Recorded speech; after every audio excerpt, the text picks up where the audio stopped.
خواہ وہ کتنا بھی ولی ہو اس کے اوپر وہی نبوت یا کوئی شرعی احکامات ہیں وہ نازل نہیں ہوں گے، اور اب صرف محمد رسول اللہ علیہ وسلم کی شریعت محمدیہ جو قرآن مجید کی تعلیم کی صورت میں ہمارے سامنے موجود ہے وہی قیامت تک کی شریعت ہے۔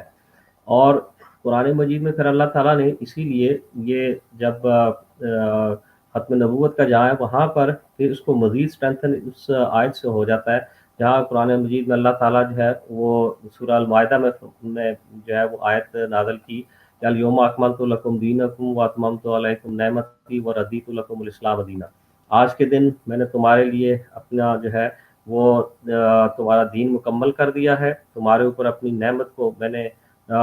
کمال درجے تک پہنچا دیا ہے اور تمہارے لیے اسلام کو دین چن لیا۔ یعنی اب کوئی بھی اور نئی وہی نبوت یا وہ جو کہ انسانوں کی کوئی شریعت جو خدا تعالیٰ نے رسول اللہ صلی اللہ علیہ وسلم کے ذریعے سے شریعت محمدیہ تاکہ اب کے بعد کوئی جو ہے وہ شریعت نہیں ہوگی اور نہ ہی کوئی نیا نبی آئے گا۔ اب جو ہے نبوت تا قیامت نبوت کا سلسلہ ہمیشہ کے لیے بند کر دیا، اور رسول اللہ صلی اللہ علیہ وسلم ہر لحاظ سے خاتم النبیین ہیں۔ اب آپ کے بعد کوئی نبی اور کوئی رسول جو ہے وہ نہیں آئے گا، یہ اس کا بنیادی مفہوم ہے۔ جی بہت شکریہ۔ قرآن مجید اور احادیث میں جو ہے وہ اور اس کی صراحت بھی جو ہے وہ آتی ہے، بہت ساری احادیث ہیں جہاں رسول اللہ صلی اللہ علیہ وسلم نے اس کو بیان کیا، یہاں تک کہ بڑی مشہور حدیث ہے جب حضرت علی رضی اللہ تعالیٰ عنہ کو آپ مدینہ میں اپنی جگہ چھوڑ کر جانے لگے ایک غزوہ میں، تو حضرت علی رضی اللہ تعالیٰ نے کہا کہ آپ مجھے چھوڑ کر جا رہے ہیں؟ تو آپ نے کہا ہاں، کیا تم یہ نہیں چاہتے کہ میری اور تمہاری جو ہے وہ نسبت ایسی ہے جیسے ہارون کی موسیٰ سے تھی، لیکن میرے بعد کوئی نبی نہیں، انا خاتم النبیین ولا نبی بعدی، میرے بعد اب کوئی کسی قسم کا کوئی نبی نہیں ہے۔ تو آپ نے وہاں پر بھی اس کو صراحتاً بیان کیا، اور ایسی بے شمار احادیث ہیں جہاں پر یہ بالکل صراحت سے موجود ہے کہ رسول اللہ صلی اللہ علیہ وسلم خاتم النبیین ہیں۔ اور پھر اس کی ایک مثال آپ نے بڑی خوبصورت بیان کی کہ ایک محل کی ہے، وہ میں اب حدیث نہیں پڑھتا کیونکہ ٹائم تھوڑا کہ آپ ایک ایسا بڑا خوبصورت محل ہے اور اس میں ایک اینٹ کی جگہ باقی تھی، تو لوگوں نے پوچھا کہ یہ کون ہے، یہ جگہ جو ہے وہ کہا کہ یہ اینٹ آخری میں ہوں، اور میں انا خاتم النبیین ولا نبی بعد، میں جو ہے نبی آخری نبی ہوں اور میرے بعد کوئی نبی نہیں۔ اور اس محل، اب وہ جو محل تھا نبوت کا وہ مکمل ہو گیا، اور اب اس کے بعد جو ہے کسی قسم کا کوئی اور جو ہے وہ نبی جو ہے وہ نہیں آئے گا۔ یہ جو ہے اصل میں ختم نبوت کا اصل مقام یا اصل تصور ہے۔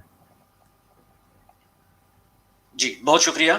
ختم نبوت کا تصور اسی سوال سے میرا آپ سے ریلیٹڈ ہے کہ ختم نبوت کا تصور کیوں اہم ہے؟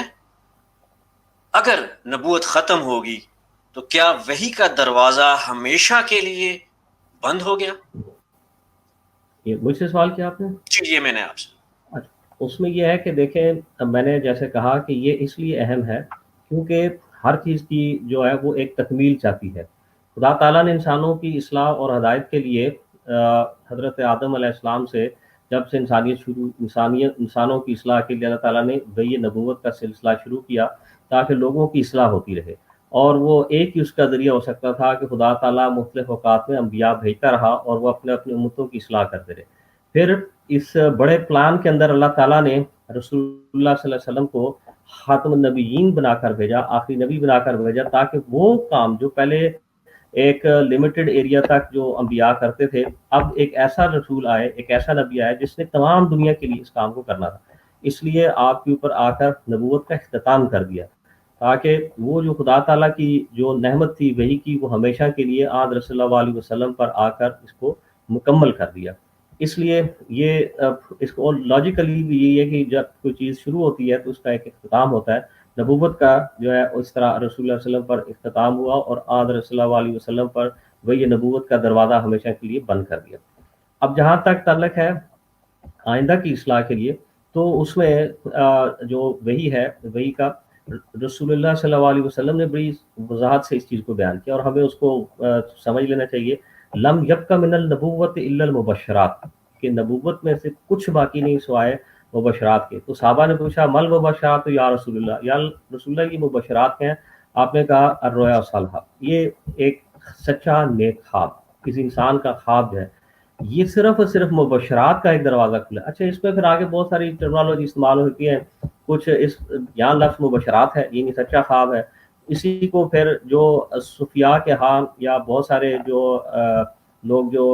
صوفیاء اور فقہاء ہیں اس کے لیے لفظ وحی ولایت استعمال کرتے ہیں۔ بہرحال جو بھی اس کو کریں، تو اب صرف ایک سچا خواب یعنی ایک رویا صالحہ کا ایک دروازہ کھلا ہے، لیکن یہ بھی ہمیں ذہن میں رکھنا چاہیے کہ اگر وہ اس کے لیے لفظ الہام ہو، وحی ہو، کشف کوئی بھی استعمال کریں جو مختلف ٹرمنالوجی استعمال ہوتی ہے، لیکن یہ کوئی نہ تو شریعت میں رد و بدل کر سکتے ہیں، ان الہامات کو ماننا جائے کسی دوسرے انسان کے لیے ضروری نہیں ہے، اور نہ ہی اگر یہ الہام جو ہے وہ اگر کسی انسان کا یا اس قسم کا خواب جو ہے وہ قرآن اور سنت رسول اللہ صلی اللہ علیہ وسلم کے خلاف ہو تو اس کی کوئی وقت بھی نہیں، کوئی حیثیت نہیں ہے۔ اس لیے اب جو آئندہ کا جہاں تک وحی کا سلسلہ ہے، کوئی وحی نبوت نہیں رہی، نہ ہی کوئی نئی شریعت کے لیے کوئی وحی آئے گی۔ ہاں یہ رویا صالحہ جو ہے موجود ہے، جیسا کہ ہمارے بھائی ڈاکٹر زاہد عزیز صاحب نے کہا کہ یہ انسان کی تقویت کا ایک باعث بن سکتی ہیں انسانوں کی جو ہے، لیکن یہ صرف قرآن کی شریعت کے ماتحت ہیں تو وہ درست ہے، اور اگر اس کے خلاف ہے تو پھر اس کی کوئی حیثیت نہیں۔ جی بہت شکریہ۔ میرا ڈاکٹر زاہد عزیز صاحب سے سوال ہے، اب نبوت ختم ہوگی تو اصلاح بشر کے لیے کیا ذریعہ اڈاپٹ کیا جائے گا؟ بات یہ ہے کہ لوگوں کی اصلاح کا طریقہ تو ایک ہی ہے کہ قرآن کریم کی تعلیم کو سمجھا جائے، اس پہ عمل کیا جائے، اور نبی کریم صلی اللہ علیہ وسلم کی جو سنت ہے اس پہ عمل کیا جائے۔ لیکن کیونکہ وقت گزرنے سے اور لوگوں کے اختلافوں سے، مختلف فرقے بننے سے یہ چیزیں جو ہیں یہ صاف اور واضح نہیں رہتی کہ اصل تعلیم بعض مسائل کے متعلق کیا تھی۔ تو اس لیے مجددین آتے ہیں جن میں کہ جو پچھلے تھے وہ حضرت مرزا غلام احمد صاحب قادیانی، وسیع مئو تھے، تو وہ پھر بطور نمائندہ نبی کریم صلی اللہ علیہ وسلم کے ان کے نمائندے بن کے، تو وہ دین اسلام جو اصل تھا جو قرآن کے مطابق ہے اس کی تعلیم دیتے ہیں اور لوگوں کو اس کی طرف بلاتے ہیں۔ اور پھر ایک بہت اہم بات یہ ہے کہ ہر دور میں کو خاص قسم کے مسائل پیدا ہوتے ہیں جن کا تعلق اس دور سے ہوتا ہے جو پہلے غالباً نہیں پیدا ہوئے ہوتے۔ تو اللہ تعالیٰ ان مجددین کو یہ بھی روشنی دیتا ہے کہ وہ بنیادی کون سی چیزیں ہیں جن کی اصلاح کی ضرورت ہے، لوگوں میں کیا خرابی یعنی پیدا ہو گئی ہے جس کی اصلاح کی ضرورت ہے۔ مثلاً آیا لوگوں کی نماز پڑھنے میں یہ غلطی ہے کہ وہ وضو ٹھیک طرح نہیں کر رہے، یا ان کے لباس ٹھیک نہیں ہے، یا وہ ٹخنوں سے اوپر یا نیچے ہے ان کی سلوار، آیا یہ مسلمانوں کی جو مسائل ہیں اس سے پیدا ہوئے ہیں، یا اس سے کہ وہ جسمانی ارکان تو پورے ادا کرتے ہیں، الفاظ بھی ادا کرتے ہیں، لیکن ان کے دلوں پہ کوئی اس کا اثر نہیں ہو رہا۔ تو مجدد زمانہ نے یہ بتایا کہ اصل میں یہ بات ہے کہ یہ چیزیں آپ کے روح تک نہیں پہنچ رہی، آپ کے دلوں تک نہیں پہنچ رہی، اس لیے آپ یہ غور و فکر کر کے یہ چیزیں کیا کریں اور دل سے اللہ تعالیٰ کے آگے رجوع کریں۔ تو یہ تو میں نے صرف ایک مثال دی ہے کہ ایک مجدد جو ہے وہ کیسے یہ اصلاح بشر جو ہے جس کی بنیاد تو قرآن کریم میں ہے، کیسے وہ پھر آگے سے ہر زمانے میں جاری رکھتے ہیں۔ جی بہت شکریہ آپ کا۔ اسی میں سے ایک ضمناً ایک سوال جو ہے وہ یہ اٹھتا ہے، کیا حضرت مرزا غلام احمد قادیانی انہوں نے دعوی نبوت کیا؟ جی اس پہ عامر عزیز صاحب آپ اگر روشنی ڈالیں۔ بات یہ ہے کہ میں نے ابھی جیسا کہ بیان کیا ہے کہ جو نبوت ہے وہ رسول اللہ صلی اللہ علیہ وسلم پر ہمیشہ کے لیے ختم ہوگی۔ اب کوئی بھی انسان جو ہے وہ دعوی نبوت نہیں کر سکتا، مرزا غلام احمد صاحب کا جہاں تک آپ نے یہ سوال کیا ضمناً اس کے اوپر ایک بہت پوری فل ڈسکشن کی ضرورت ہے. آپ نے قطعاً نبوت کا دعویٰ نہیں کیا. آپ کی کسی تحریر کسی کتاب میں ایسا دعویٰ نبوت موجود نہیں ہے. یہ بالکل غلط فہمی ہے اور مس انڈرسٹینڈنگ ہے. وہ بھی مس انڈرسٹینڈنگ کچھ تو جو علماء ہیں انہوں نے ان کی وجہ سے وہ پھیلی، اور ان کو دوسری مس انڈرسٹینڈنگ کی بنیادی وجہ چونکہ جماعت قادیان جسے ہم جماعت ربوہ بھی کہتے ہیں، جو اپنے آپ کو یہاں جرمنی میں ان کا نام احمدیہ مسلم جماعت AMJ کے طور پر وہ مشہور ہے، وہ ہے ان کی اپنی غلط تعبیرات اور ان کا غلط عقیدہ ہے. مرزا غلام احمد صاحب کا صرف اور صرف ایک ہی دعویٰ ہے، اور وہ ہے کہ میں محدث ہوں، یعنی وہ شخص جس سے خدا ہم کلام ہوتا ہے. اور جیسا ڈاکٹر زاہد عزیز صاحب نے بیان کر دیا آپ نے اس میں کہ جو وحی کا سلسلہ جیسا میں نے کہا وہ ہمیشہ کے لیے وحی نبوت بند ہے، لیکن تاہم وہ بشرات باقی ہیں، وہ بشرات کا معاملہ ہو. مرزا غلام احمد صاحب نے بھی اسی پوائنٹ کو، یعنی اپنے لیے آپ نے صرف اور صرف وہ ٹرمنالوجیز، آپ نے وہ جو ہے وہ ٹرمنالوجی استعمال کی ہے جو صوفیاء اور فقہاء ان سے پہلے استعمال کرتے رہے ہیں. یعنی آپ پوری اسلامک ہسٹری میں پڑھ جائیں، جہاں تک جتنے بھی صوفیاء کا جو سلسلہ ہے وہاں سب کے سب وہ ان ٹرمنالوجیز کو اختیار کرتے رہے، لیکن ان میں سے کوئی ایک شخص بھی جو ہے وہ مدعی نبوت نہیں ہے. مرزا غلام احمد صاحب کا تو معاملہ بالکل ایسا ہے کہ انہوں نے تو کسی اپنی کتاب میں کسی اپنی تحریر میں اس چیز کا ذکر ہی نہیں کیا کہ میں جو ہے وہ دعوی نبوت کر رہا ہوں، بلکہ اس کے برعکس آپ نے اپنی ساری کتابوں میں ختم نبوت کی جو اصل حقیقت ہے اس کو بیان کیا. یعنی آپ تو یہ بیان کرتے ہیں کہ میرا عقیدہ، یعنی عام طور پر تو جو بہت سارے ہمارے مسلمان بھائی ہیں ان کا عقیدہ تو یہ ہے کہ ابھی حضرت عیسیٰ علیہ السلام نے آنا ہے، اور پھر ان کے ساتھ جو ہے وہ جب حضرت عیسیٰ علیہ السلام، اگرچہ وہ اس کو کہتے ہیں وہ امتی بن کر آئیں گے، لیکن مرزا غلام احمد صاحب کو یہ کہتے ہیں کہ وہ بھی نہیں آئیں گے. یعنی نہ صرف یہ کہ کوئی نیا نبی بلکہ پرانا بھی کوئی نہیں آئے گا. یعنی آپ نے جو نبوت کا جو تصور ہے وہ اتنا خوبصورت بیان کیا ہے کہ میں نہیں سمجھتا کہ اس وقت تک اسلامی تاریخ میں اتنی خوبصورت جو ہے طریقے سے کسی نے بیان کیا. وہ کہتے ہیں کوئی بھی نہیں آ سکتا، نہ چاہے جائے کہ وہ خود دعویٰ نبوت کریں. وہ کہتے ہیں کہ میں بھی یا اس سے پہلے بھی کسی نے نبوت کا دعویٰ نہیں کیا اور نہ ہی آئندہ کوئی آئے گا. حضرت عیسیٰ علیہ السلام بھی نہیں آئیں گے، بلکہ وہ تو انہوں نے، وہ کہتے ہیں کہ حضرت عیسیٰ کی وفات جو ہے وہ تو خود ختم نبوت کے اوپر ایک بہت بڑا ثبوت ہے کہ آئندہ جو ہے وہ حضرت عیسیٰ علیہ السلام بھی نہیں آئیں گے، خواہ وہ امتی بن کے آئیں، یہ کسی آ ہی نہیں سکتے. یہ کہتے ہیں کہ کوئی نہ نیا نبی آ سکتا ہے نہ پرانا آ سکتا ہے. یہی ایک ایکچوئل جو میں یہ سمجھتا ہوں کہ جو پوائنٹ آف ویو ہے ختم نبوت کا سمجھنے کا، وہ اگر کوئی، میں سمجھ اس وقت اسلامی تحریکات میں جو ہے وہ جماعت احمدیہ لاہور نے جو اپنا پوائنٹ آف ویو دیا ہے وہ بالکل عین اسلام کے مطابق ہے کہ نہ کوئی پرانا نبی آ سکتا ہے نہ نیا نبی آ سکتا ہے. اور کوئی بھی شخص جو حضرت محمد رسول اللہ صلی اللہ علیہ وسلم کے بعد دعوی نبوت کرے وہ مدعی نبوت کو کافر کاذب دارہ اسلام سے ہم خارج سمجھتے ہیں. یہ میرے الفاظ نہیں، یہ مرزا غلام صاحب کے الفاظ ہیں. یوں کہتے ہیں کہ کوئی بھی مدعی نبوت ہے اس کو میں کافر کاذب دارہ اسلام سے خارج سمجھتا ہوں. جب وہ یہ کہتے ہیں تو اس کے بعد اگر وہ دعوی نبوت خود کر دیں تو پھر اس کو اپنے فتویٰ کے نیچے وہ آ جائیں گے. لہٰذا یہ بالکل جو ہے غلط فہمی ہے لوگوں کو. جو ہمارے بھائی ہیں ان کو اس معاملے میں بالکل دھوکہ لگا ہے، اور ان کو جو ہمارے جو جماعت ربوہ کے جو بھائی ہیں ان کو بھی اس معاملے میں سرین دھوکہ لگا ہے. اور ان کا جو انہوں نے مرزا غلام صاحب کہیں دعویٰ نہیں کیا. نہ آپ کی اپنی کتاب آپ شروع سے لے لیں، پڑھ لیں، پہلی کتاب سے لے کے 1908 تک جب آپ کی وفات ہوگی 26 مئی تک، کہیں آپ نے دعوی نبوت نہیں کیا. یہ بالکل سرین آپ کے اوپر الزام ہے اور یہ تہمت ہے، جو اگر کسی وقت اس میں مزید بحث کا وقت ہوا تو انشاءاللہ ہم ضرور اس معاملے میں بھی آپ کے سامنے تو میں مزید ایکسپلین کر دوں گا. جی بہت شکریہ. اسی طرح ہمارے پاس کچھ سوالات آئے ہیں. تو ایک جو سوال پوچھا گیا ہے کہ ختم نبوت کے اوپر جماعت احمدیہ لاہور جو ہے ان کا کیا سٹانس ہے؟ زاہد عزیز صاحب آپ اس پہ روشنی ڈالنا پسند فرمائیں گے؟ جی یہ تو محترم امام عامر عزیز صاحب نے واضح کر دیا ہے کہ جماعت احمدیہ لاہور جو ہے وہ اس کا سٹانس وہ ہے وہی جو کہ حضرت مرزا غلام احمد صاحب کا دیانی بانی سلسلہ احمدیہ کا تھا کہ نبی کریم صلی اللہ علیہ وسلم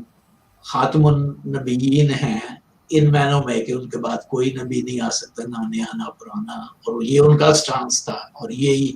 جماعت احمدیہ لاہور کا 1914 سے ہے۔ تو میں آپ کو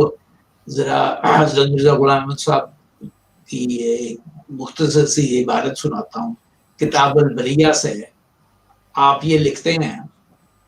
حضرت صلی اللہ علیہ وسلم نے بار بار فرمایا تھا کہ میرے بعد کوئی نبی نہیں آئے گا، اور حدیث لا نبی آبادی ایسی مشہور تھی کہ کسی کو اس کی صحت میں کلام نہ تھا، اور قرآن شریف جس کا لفظ لفظ قطعی ہے اپنی آیت کریمہ وَلَٰكِن رسول اللہ و خاتم النبیین سے بھی اس بات کی تصدیق کرتا تھا کہ فی الحقیقت ہمارے نبی صلی اللہ علیہ وسلم پر نبوت ختم ہو چکی ہے،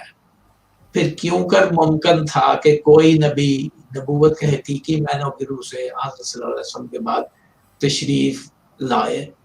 اس سے تو تمام تار و پود اسلام درم برم ہو جاتا تھا۔ غرض قرآن شریف میں خدا تعالیٰ نے حضرت صلی اللہ علیہ وسلم کا نام خاتم النبی رکھ کر، اور حدیث میں خود حضرت نے لا نبی آبادی فرما کر اس امر کا فیصلہ کر دیا تھا کہ کوئی نبی نبوت کے حقیقی معنی کی روح سے حضرت صلی اللہ علیہ وسلم کے بعد نہیں آ سکتا۔ تو یہ آپ کی تحریر ہے کتاب البریہ جو کہ درمیانی زمانے کی ہے۔ تو آپ نے اپنی زندگی کے آخر میں ایک کتاب لکھی، وہ برائن احمدیہ حصہ پنجم ہے، اور وہاں بھی آپ نے ایک انٹرسٹنگ دلچسپ بات کہی۔ آپ نے فرمایا کہ آپ نے حضرت موسیٰ تورات جن کی کتاب تھی، حضرت عیسیٰ جن کی کتاب انجیل تھی، اور نبی کریم صلی اللہ علیہ وسلم جن کی کتاب قرآن کریم ہے، ان کا مقابلہ کرتے ہوئے یہ لکھا ہے کہ حضرت موسیٰ نے اپنی توریت کو ناقص تسلیم کرنے کے لیے آنے والے نبی کی تعلیم کی طرف توجہ دلائی، یعنی حضرت موسیٰ نے فرمایا کہ میرے بعد ایک نبی آئے۔ ایسا ہی حضرت عیسیٰ نے بھی اپنی تعلیم کا نامکمل ہونا قبول کر کے یہ عذر پیش کیا کہ ابھی کامل تعلیم بیان کرنے ہیں، لیکن جب فارقلی طاقت وہ کامل تعلیم بیان کر دے گا۔ مگر قرآن شریف نے تورات اور انجیل کی طرح کسی دوسرے کا حوالہ نہیں دیا، بلکہ اپنی کامل تعلیم کا تمام دنیا میں اعلان کر دیا، اور فرمایا کہ الیوم اکملت لکم دینکم واتممت علیکم نعمتی تو ورضیت لکم الاسلام دینا۔ تو یہاں آپ نے اس آیت کو، یعنی آج میں نے تمہارا جو دین ہے وہ اس کو کامل کر دیا، اپنی نعمت تمہارے کو مکمل کر دی، اور میں نے تمہارے لیے دین اسلام جو ہے وہ اس کا انتخاب کیا ہے، یہ جو مشہور آیت ہے۔ تو آپ نے اس کو پیش کیا ہے کہ اب اس سے صاف ظاہر ہے اس دلیل سے کہ کوئی نبی نہیں آ سکتا، کیونکہ حضرت موسیٰ اور عیسیٰ جیسے آپ نے لکھا ہے، دونوں نے یہ کہا کہ ہماری تعلیم میں بعض کمی ہیں، تمہیں ان کو اس وقت ضرورت نہیں ہے۔ دونوں نے پیشن گوئی کی کہ ایک نبی آئے گا، اور ایک ہی نبی کی وہ ایک کو اپلائی کرتی تھی، دونوں نے پیشن گوئی کی، کیونکہ ہماری تعلیم نامکمل ہے، ناقابل ہے، ایک نبی آئے گا جو کامل تعلیم دے گا۔ لیکن قرآن کریم نے یہ کہہ دیا کہ میری تعلیم کامل ہے، اور کسی دوسرے کا حوالہ نہیں دیا۔ تو یہ ایک ایسی واضح بات ہے جو آپ اس کتاب جو کہ اپنی زندگی کے آخر کے نزدیک ہی لکھی، برائن احمدیہ حصہ پنجم میں، اس میں یہ مسئلہ جو ہے یہ بالکل واضح ہو گیا۔ یہی ہے جماعت احمدیہ لاہور کا موقف۔ جی بہت بہت شکریہ آپ دونوں احباب کا۔ کیونکہ اس وقت کم ہے تو ہم مزید سوالات نہیں لے سکتے۔ اگر آپ کے کوئی مزید سوالات ہوں تو وہ آپ ہمیں بھیج سکتے ہیں، اور ان سوالات کے جوابات جو ہیں وہ ہم اپنے نیکسٹ سیشن میں جو ہیں وہ آپ کو دیں گے۔ السلام علیکم ورحمۃ اللہ وبرکاتہ۔ السلام علیکم۔